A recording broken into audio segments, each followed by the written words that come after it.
So in previous lecture, we have started the point that is transpiration.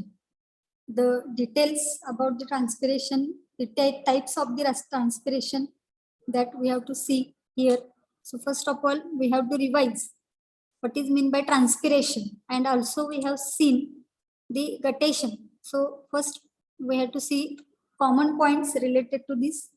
As we know, the plant absorbs water constantly and continuously, and hardly 5% of this total water, that is from 100% water which is absorbed, out of that 5% of the total water, it is utilized for the cell expansion and plant growth.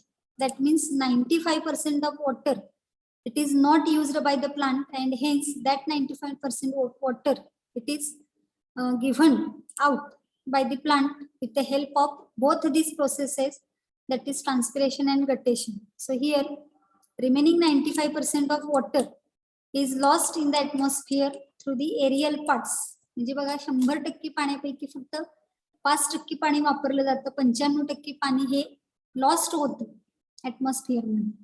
And this transpiration and guttation, these are the two techniques. That is hardly 1% of water is lost in the form of liquid form मध्ये जे water टाकलं जातं त्या प्रोसेसला guttation म्हणायचं आहे. and 99% of water is lost in the form of वेपरच्या form मध्ये जे पाणी टाकलं जातं ते ट्रान्सपिरेशनच्या मेथडने टाकले जातं. अशा दोन मेथड्स आपल्याला बघायचे आहेत. So let us see the first method here, that is known as the guttation. So here guttation means the loss of water in the form of liquid. It is called as the guttation, and it occurs through special structures called as a water stomata or hydrathodes. So here when the water is lost in the form of liquid, it is called as the guttation, and to lose the water in the form of liquid, here some special structures are present, and those structures are known as the water stomata or hydrathodes.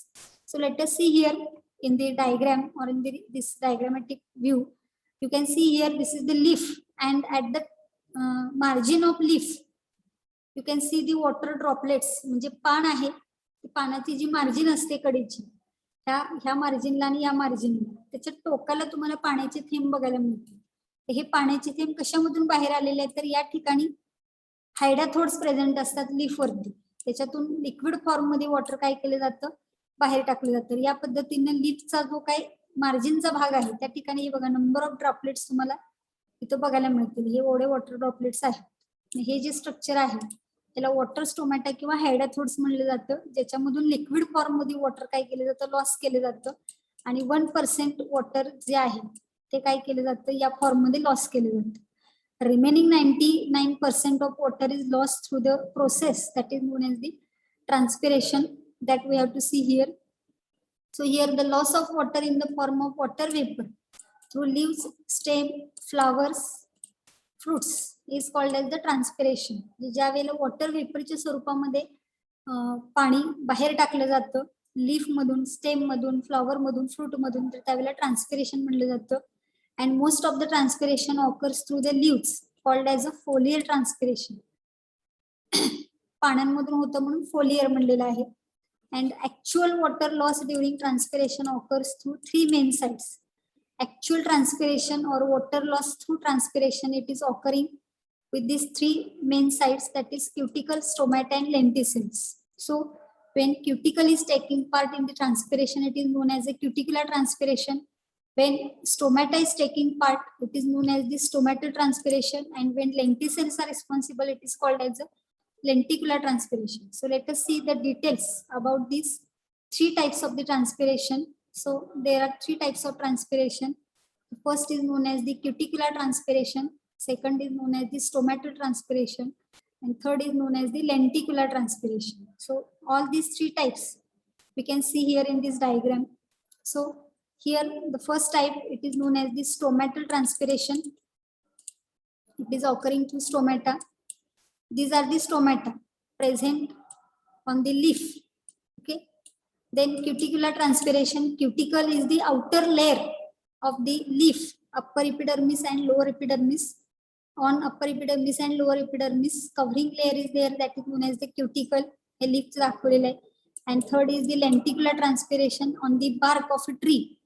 these lenticels are present. हे whitish कलरचे J dot सारखे structure दिसत आहेत ते lenticels आहेत, ज्याच्यामधून पाणी lost केले जाते. So one by one we have to study the details about these three types. First we have to see cuticular, then we have to see lenticular, and then stomatal. Okay, so first type here we have to see, that is the cuticular transpiration. Here cuticle is a layer of waxy substance, cutin, which is present on the outer surface of epidermal cells of leaves and stem. So while studying the anatomy of the plant, you have already known that outermost layer which is present around the leaf or around the stem, that is known as the epidermis, and on these epidermal cells a waxy substance is there, that is known as the cuticle, cutin, and from this cutin cuticle layer is formed. And here this cuticular transpiration occurs by simple diffusion and it contributes about 8 to 10% of the total transpiration. So by simple diffusion, the transpiration is taking place with the help of this cuticle and it is contributing about 8 to 10% of the total transpiration. म्हणजे 100% transpiration जर plant मधून होत असेल तर त्यातलं 8 ते 10% transpiration हे क्युटिक्युलर ट्रान्सपिरेशनच्या माध्यमातून झालेलं आपल्याला बघायला मिळतं. This cuticular transpiration occurs throughout the day and its rate is inversely proportional to the thickness of cuticle म्हणलेलं. So this cuticular transpiration occurs throughout the day. पूर्ण दिवसभर हे cuticular transpiration होऊ शकतं and its rate is inversely proportional to thickness of cuticle. Means when the cuticle is very thick, then the rate of transpiration is low, and cuticle is thin, then the rate of transpiration is high. Inverse proportion आहे त्याच्यामध्ये. जेवढा जाड क्युटिकलचा layer असेल तेवढा rate of transpiration कमी असणार आहे, जेवढा थिन लेअर असेल तेवढा रेट ऑफ ट्रान्सपिरेशन काय असणार आहे, जास्त असणार आहे. Okay, so let us see here in the diagram. So this is the leaf आणि त्या लीफचा जर टीएस घेतला तर इथं बघा तुम्हाला एक वरचा एक लेअर बघायला मिळतोय. हा दाखवते मी तुम्हाला. हा अप्पर इपिडर्मिस आहे आणि हा खालचा लोअर इपिडर्मिस आहे. So this is upper epidermis, this is lower epidermis. ते नाव दिलेलं आहे बघा, लोअर इपिडर्मिस हा आहे, अप्पर इपिडर्मिस, आणि त्याच्यावरती तुम्हाला क्युटिकलचं लेअरिंग बघायला मिळेल, ते दाखवलेलं आहे. त्या इपिडर्मिसच्या वरच्या बाजूला इथं क्युटिकलचं कव्हरिंग असतं, तसंच खालच्या बाजूला असतं. ह्या क्युटिकलच्या माध्यमातून वॉटर काय केलं जातं, रिमूव्ह केलं जातं, वॉटर लॉस होत असतं, त्याला क्युटिकुलर ट्रान्सपिरेशन म्हणलेलं आहे. Another diagram you can see here. अशा पद्धतीनं लीफ वरती काही वेळेला हे पाण्याचे थेंब आपल्याला साठलेले बघायला मिळतात. पहाटेच्या वेळेला दवबिंदू साठलेले आपल्याला बघायला मिळतात बघा. That is known as the transpiration through cuticle. This is the first type of transpiration, that is known as the cuticular transpiration. Okay, now second here, that is known as the lenticular transpiration. Here the special structures lenticels are present in the plant's body, and these lenticels are small raised structures composed of loosely arranged complementary cells.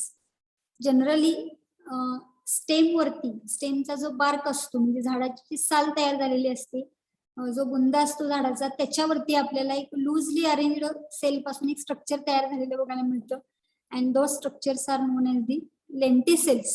And here in this lenticel the structure is, each lenticell is a porous tissue consisting of cells with large intercellular spaces in the periderm of the secondarily thickened organ and the bark of woody stems, roots of dicot flowering plants. म्हणजे generally बघा इथं lenticel हा एक पोरस tissue आहे. पोरस म्हणजे त्याच्यामध्ये इंटरसेल्युलर स्पेसेस जास्त असणार आहेत. इंटरसेल्युलर स्पेसेस म्हणजे काय बघा, तर ह्या सेल्स आहेत, तर ह्या सेल्स अशा पद्धतीने लूजली अरेंज्ड असतात आणि यांच्यामध्ये हा बघा स्पेस खूप आहे, इकडे स्पेस आहे, इकडे स्पेस आहे, इकडे स्पेस आहे.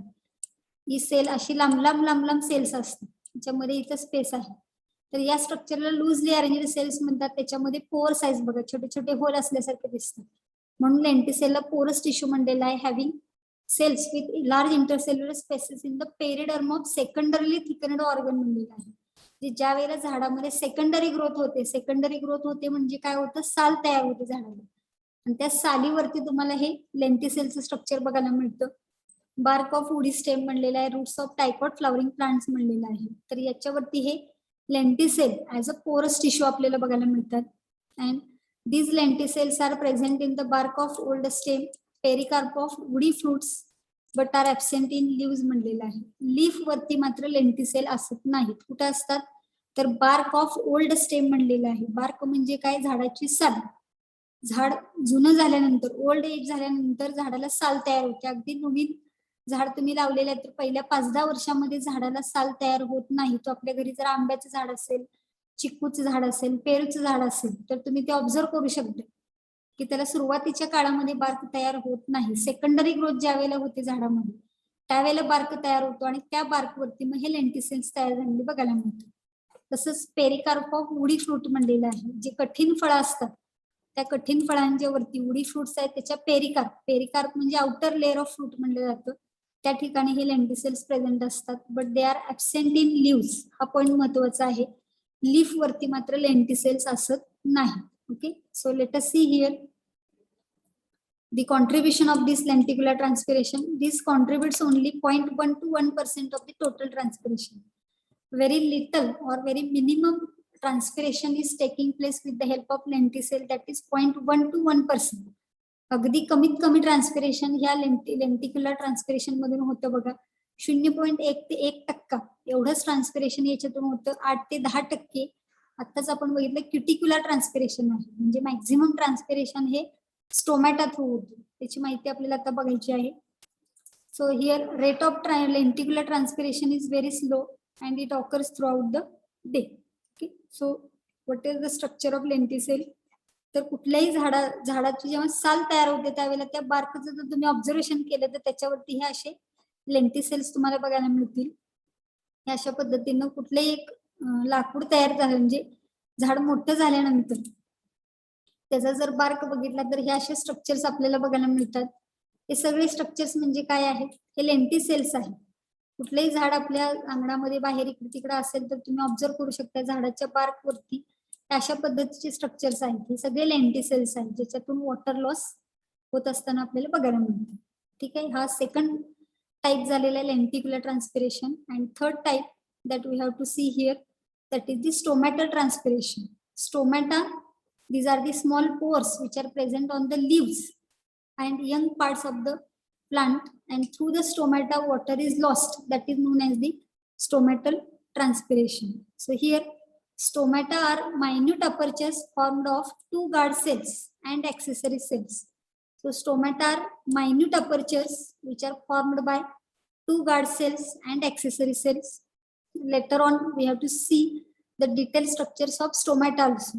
Okay, and here these stomata are located in the epidermis of young stem and leaves. Leaf वरती तर असतात स्टोमॅटा, पण स्टेम ज्या वेळेला यंग कंडिशन मध्ये असते on that young stem the stomata we can observe. Then leaves are generally showing more number of stomata on the lower surface. That point is also very important की leaf वरती more number of stomata हे on lower surface असते. So lower surface of leaf it is showing maximum number of stomata and upper surface of leaf is showing low number of stomata. That difference we have to remember.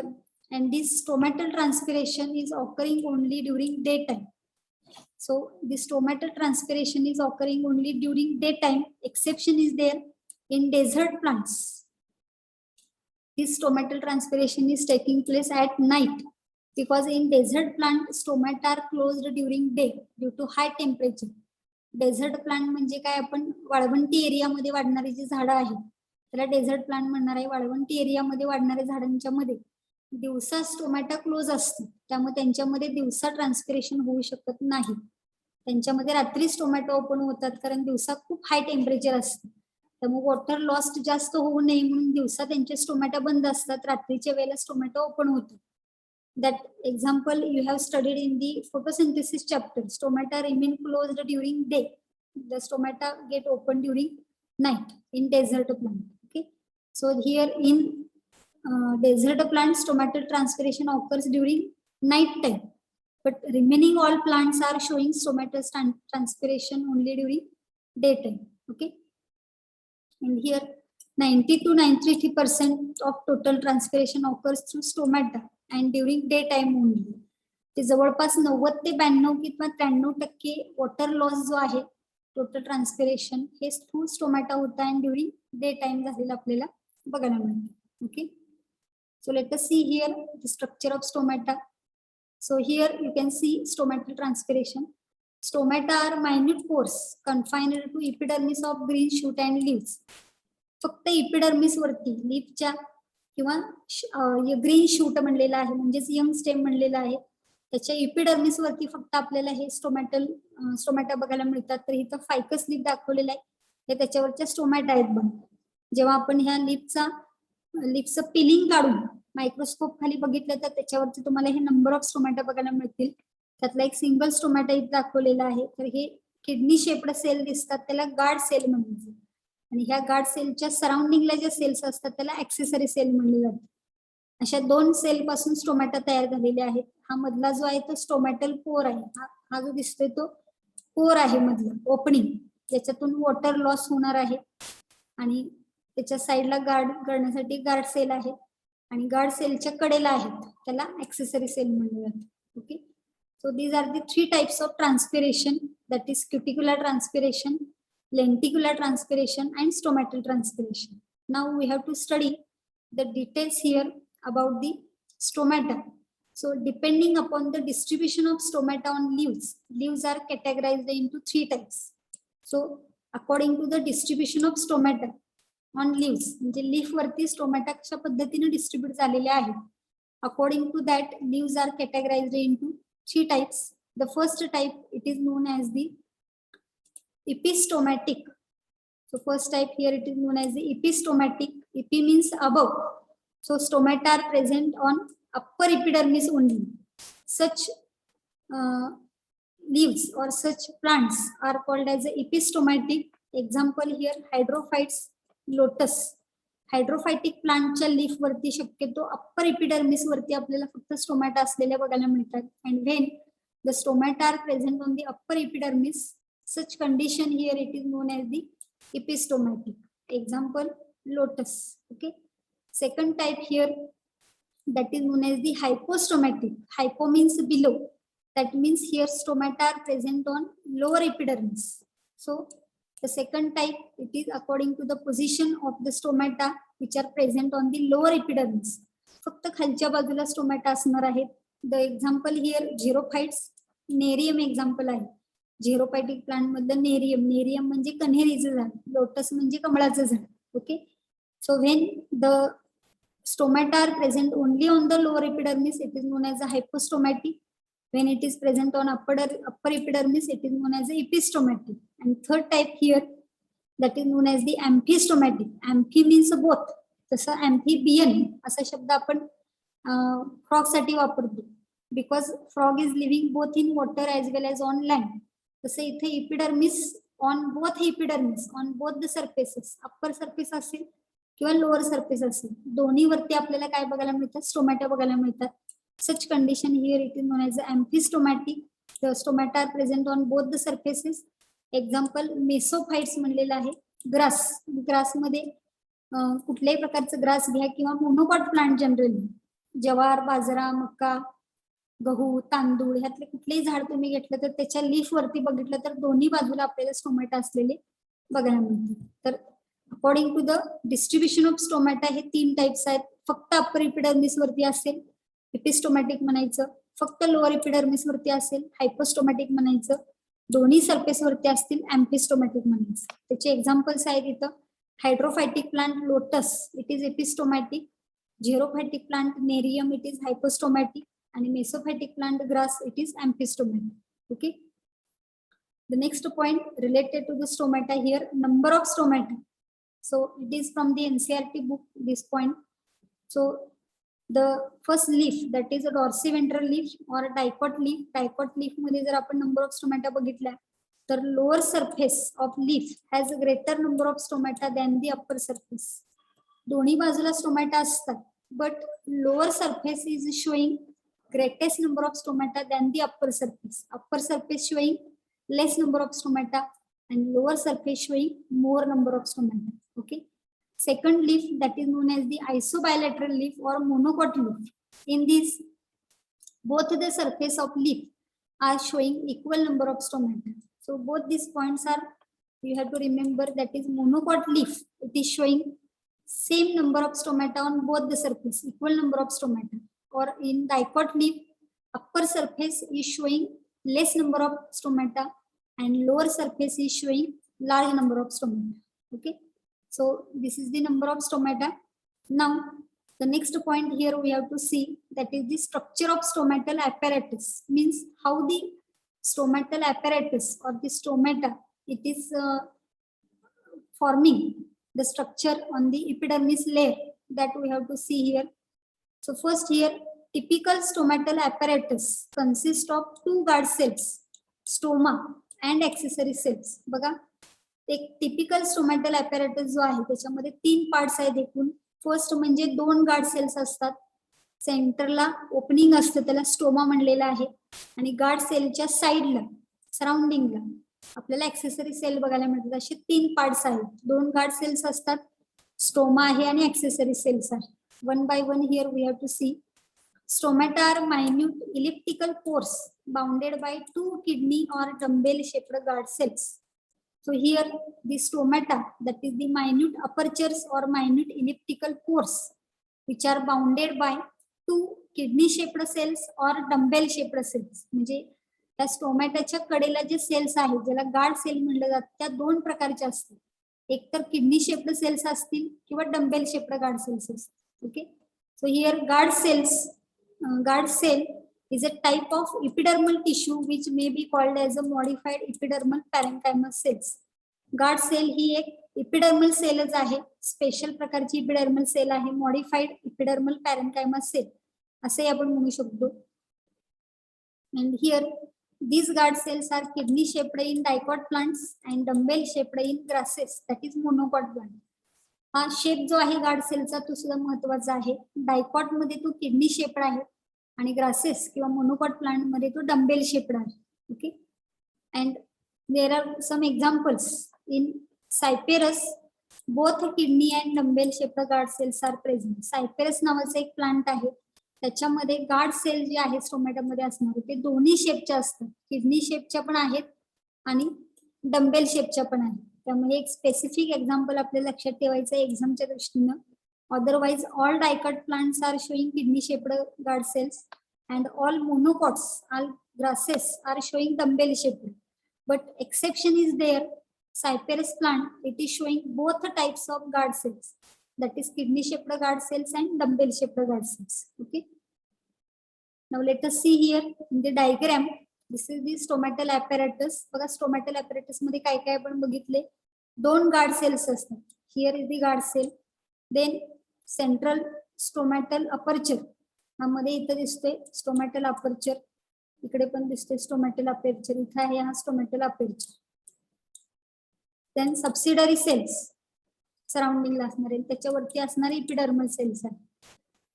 He guard cell जी आहे it is bean shaped guard cells किंवा त्याला kidney shaped म्हणलेलं आहे. हा आकार दिसतोय तुम्हाला, हा दाखवते बघा इथं, हा किडनी शेप आहे. इकडची एक गार्ड सेल आणि ही इकडची एक गार्ड सेल. ओके, आणि इकडे जर बघितलं तर डंबेल शेप्ड गार्ड सेल आहे. जसा डंबेल आपण वापरतो तसा हा डंबेल शेप्ड आकाराच्या गार्ड सेल्स आहे. सेंटरला त्याचा स्टोमा असतो आणि कडेच्या सेल ज्या आहेत त्या सबसिडरी सेल आहेत. इकडे सबसिडरी सेल आहे, इकडे सबसिडरी सेल आहे. All the structures are considered as the stomatal apparatus. Okay, now next point here, one by one all the structures we have to see here. Guard cells, the structure of guard cells here. Guard cells are living nucleated cell with unevenly thick walls. So guard cells are living cells. These are nucleated cells having unevenly thick walls. म्हणजे त्याच्यावरची wall layer ती थोडीशी thick असते. Inner wall that is facing stoma of the guard cell is thick and inelastic, and its lateral wall is thin and elastic. म्हणजे आतली जी बाजू आहे guard सेलचं जर structure असं किडनी शेप्ड असेल तर ही आतली आहे ती इनर वॉल आहे. इनर वॉल आहे ती स्टोमाकडे फेस करणारी, ही थिक असते आणि आउटर वॉल जी आहे ती कशी आहे, थिन आहे. Okay, and these guard cells contain few chloroplasts which are capable of poor photosynthesis. So these guard cells are having some chloroplast, and therefore these guard cells are also responsible for photosynthesis, and these guard cells have ability to change their size and form, due to which stoma opens, that is widens, and closes, that is narrows. Guard cell मध्ये ability आहे to change their size and form, म्हणजे त्या guard सेलचा size जो आहे, त्याचा form जो आहे तो चेंज करण्याची ॲबिलिटी त्याच्यामध्ये आहे. And due to this changing ability the stoma gets open or close. When it gets open, that is known as the widens, and when it is getting closed, it is known as the narrows. जे ह्या स्टोमॅटाचं opening आणि closing हे कोणावरती depend आहे, तर ह्या guard सेलच्या size वरती डिपेंड आहे.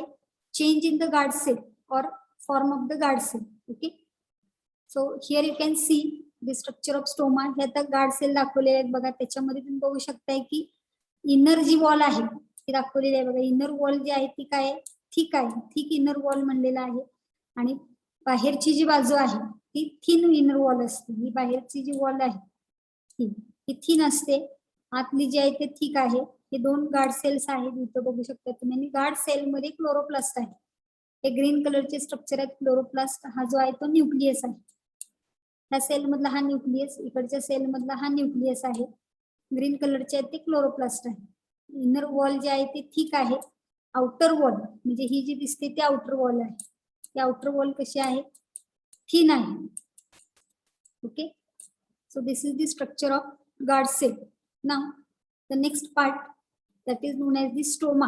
Stoma, it is an elliptical pore formed due to specific arrangement of the guard cell. त्या guard cell च्या specific arrangement मुळे एक इलिप्टिकल पोर तयार झालेला असतो, एक छोटस होल तयार झालेलं असतं, छिद्र तयार झालेलं असतं. त्याला इथं काय म्हणलेलं आहे, स्टोमा म्हणलेलं आहे. and through the stoma excess water is lost in the form of vapor. So from this stoma the water is lost in the form of vapor. So here you can see the stomatal pore. त्याच diagram मध्ये बघा सेंटरला जो दिसतो त्या guard सेलच्या special arrangement मुळे इथं मध्ये एक होल तयार झालेला आहे, that is known as the stomatal pore. Okay, and third part here, that is known as the accessory cells. Here these are specialized epidermal cells surrounding the guard cell. Guard cellच्या सराउंडिंगला हे special accessory cells बघायला मिळतात. and their number is variable and are the reservoirs of potassium ions. हा point एक महत्वाचा आहे बघा.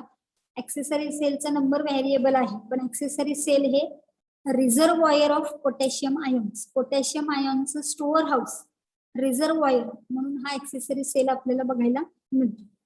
and these are also called as a subsidiary cells. याच सेलला subsidiary sale सुद्धा म्हटलं जातं. so here you can see around the guard cell these are the subsidiary cells. इथं ह्या अनेक दाखवलेले आहेत. हे सबसिडरी सेल्स आहेत, ज्याच्यामध्ये काय असतात, पोटॅशियम आयन्स हे आपल्याला असलेले बघायला मिळतात. Okay, so this is all about the structure of stomata. So here the questions are there. You can read the question and give the answer.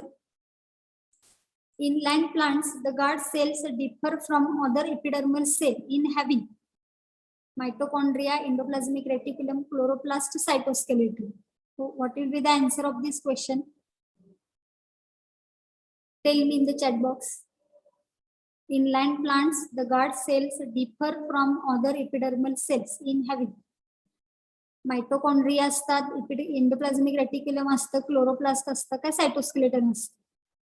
कुठलं स्ट्रक्चर त्याच्यामध्ये असतात इपिडर्मल सेल मध्ये, ज्याच्यामुळे लँड प्लांट मध्ये गार्ड सेल हे बाकीच्या epidermal sale पेक्षा वेगळे असतात. कोणतं स्ट्रक्चर आता आपण बघितलं याच्यामध्ये? येस, चॅटबॉक्स मध्ये येस बरोबर आहे. क्लोरोप्लास्ट हे स्ट्रक्चर आपल्याला तिथं असलेलं बघायला मिळतं. Okay, so C option will be the correct answer.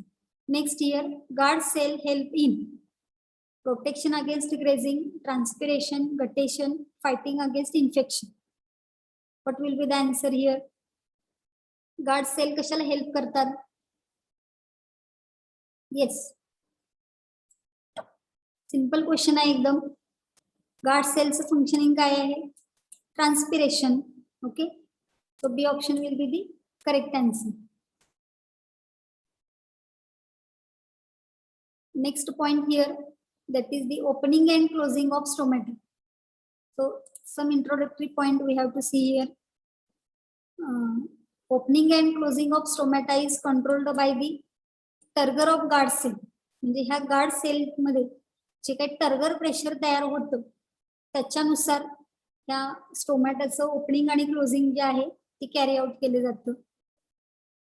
During day time guard cell become turgid due to endosmosis, and thus turgor pressure is exerted on thin walls of the guard cell, and being elastic and thin, lateral walls are stretched out म्हणलेलं आहे. तर बघा इथं काय सांगितलेलं आहे, day टाइमच्या वेळेला काय होतं, गार्ड सेल जे आहेत ते टर्जिड होतं ड्यू टू एंडोस्मोसिस, कारण कंटिन्युअसली रूट कडून पाणी काय केलं जातं, ऍब्सॉर्ब केलं जातं, आणि रूट कडून पाणी ऍब्सॉर्ब केल्यामुळं सेल टू सेल ते पाणी आतमध्ये खेचलं जातं, आणि या पद्धतीनं गार्ड सेल मध्ये एंडोस्मोसिस थ्रू काय केलं जातं, वॉटरची एंट्री होती. Okay.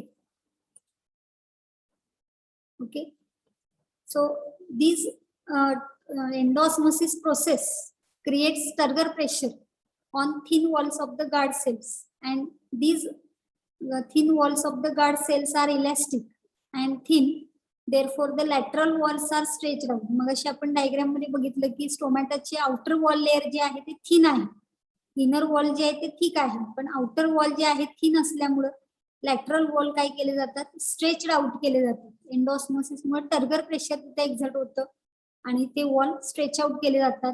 And due to kidney और dumbbell shape, inner thick walls are also pulled apart to open the stoma.